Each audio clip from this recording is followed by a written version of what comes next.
Zo'n hier is van de werf Dwaande met werfboot 21, die elektrisch, dwarsem en onderhouds erem is.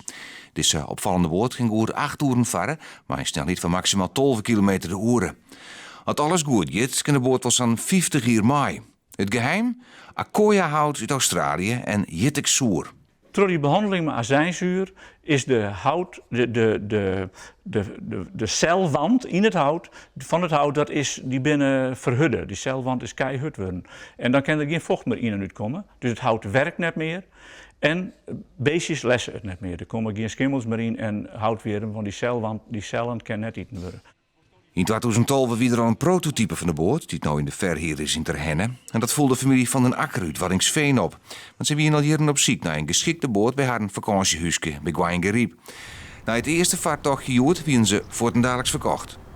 Omdat die zo ongelooflijk mooi vaart. Het zijn natuurlijk de eerste meters die we er nu mee varen.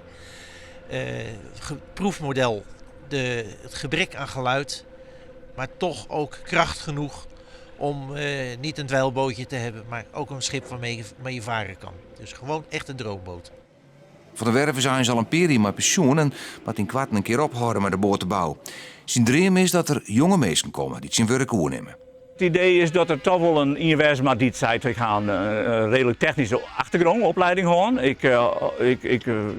Ik zocht een soort inhoud als bouwstof.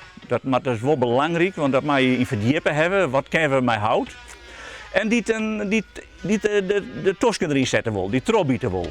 In september is de boot te zien op de Hiswaai in Amsterdam. Als een van de wraadprimeurs dat het gaat om dwarseme houten boten. Je moet wel even naar de beurs. Kosten van zo'n boot lezen tussen de 30 en 45.000 euro.